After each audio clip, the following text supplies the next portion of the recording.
Thank you very much, Mr. President, Mr. Lieutenant Governor.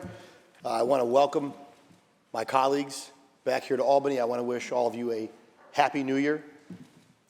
It is great. This is a great day. Even when you've been here for several terms, this is a day that is a special day. It's a fun day. I first of all want to thank my members of the Republican Conference for their support in me and belief in me to lead our conference. Next to leading people in combat, getting selected by your colleagues and your peers to lead them and be able to speak for them is it's an awesome responsibility and one that I do not take very lightly. So I want to thank you for your support and your belief in me. I certainly want to thank my colleagues for working alongside us. I want to thank the Majority Leader, Stuart Cousins, for our relationship that we've built over the past several years. Senator Gianaris, I want to thank him for his leadership on the floor and also dealing with Senator Lanza, which is not an easy task. But and I think it's also, just as a reminder, see, Republicans can elect a leader on the first ballot. So that's, that's good.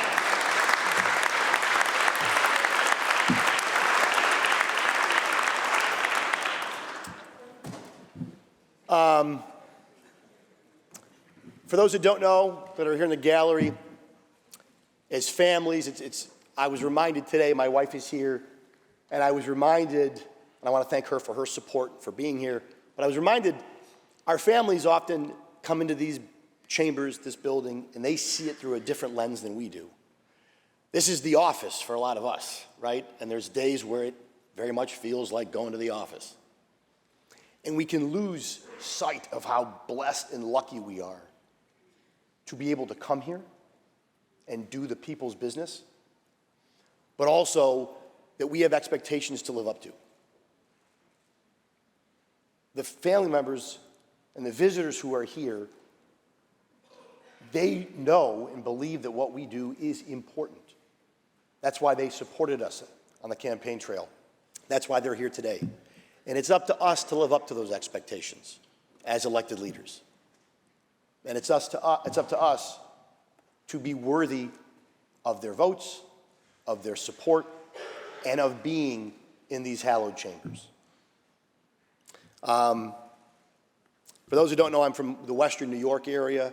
I represent Niagara County, Orleans County, and parts of Monroe County.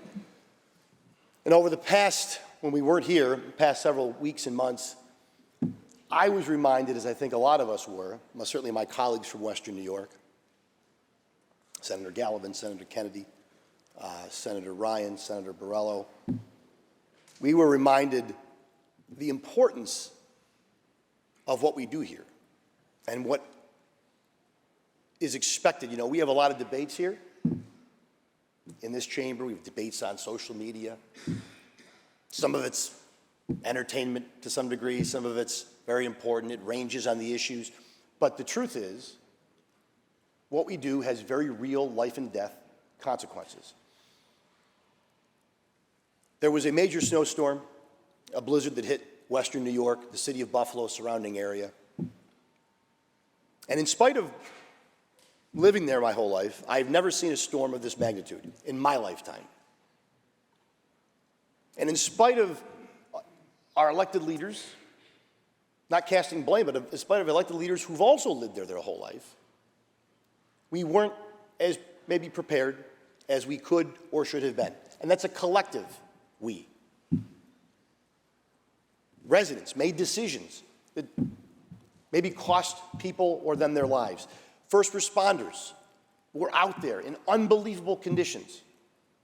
Nurses and healthcare professionals worked days on end during Christmas Eve, Christmas. And it was a stark reminder about the importance that we have here, the important role and the level that we should bring to these jobs.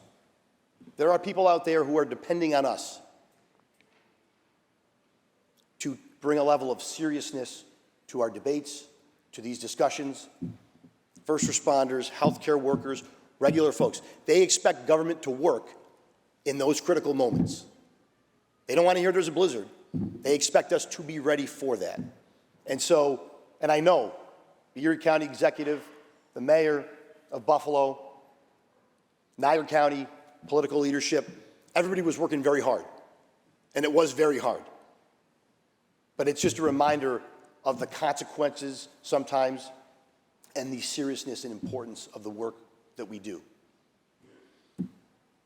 And then, just 2 nights ago, I was watching the Buffalo Bills football game as a significant Bills fan, but I'm sure a lot of you were watching it because it was a nationally televised game. And we saw a young man, Damar Hamlin, fight for his life on a football field. Almost lose his life on a football field. And there's a lot of, certainly discussions and a lot of emotions that come with that, certainly, that we all have, and that's good. But what struck me was they started to talk about, you hear a lot of folks talk about, very often we see these people only as football players. They play for the Bills, they play for the Patriots, they play for the Giants, the Jets. We forget that it's somebody's son, it's somebody's brother, a husband, a friend. It's a human being in those jerseys.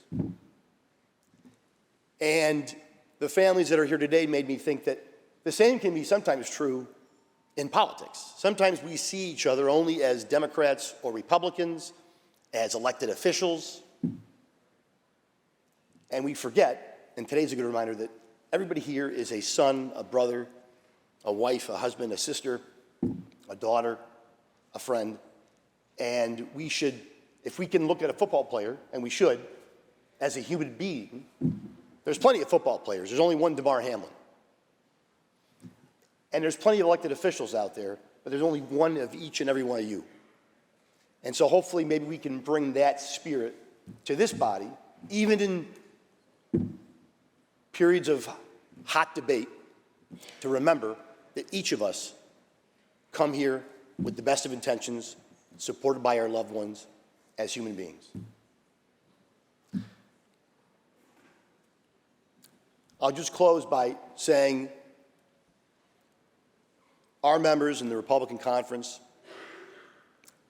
are obviously, as everyone here knows, the minority conference. But that does not mean that we simply are here to oppose anything that comes out of the majority.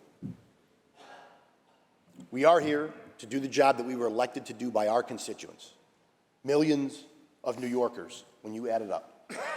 And they expect us to do the job that we were elected to do, to represent their values, to represent their issues, to represent them here.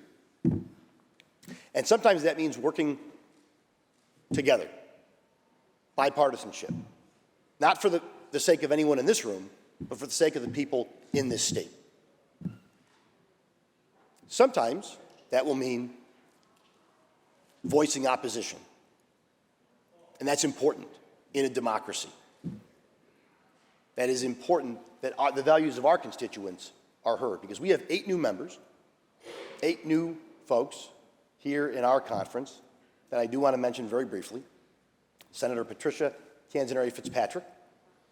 We have Senator Steve Rhodes, Senator Jack Martins, Senator Mark Walchik, Senator Rob Rollison, and Senator Bill Weber.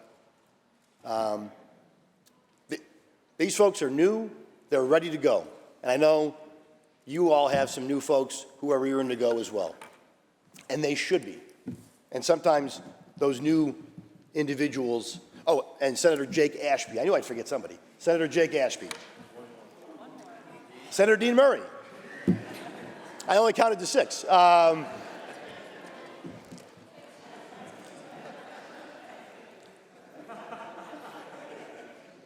But yeah.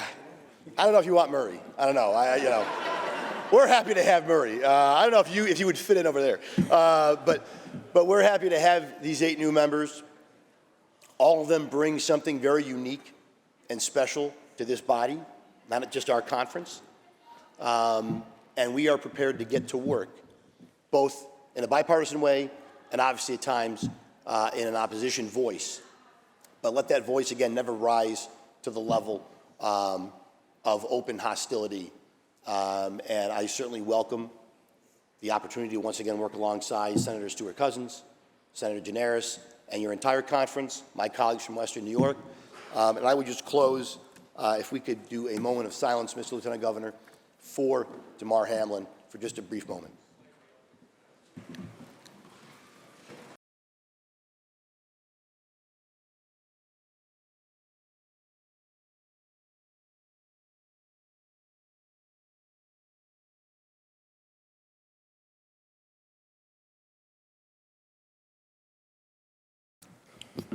Thank you, Mr. President.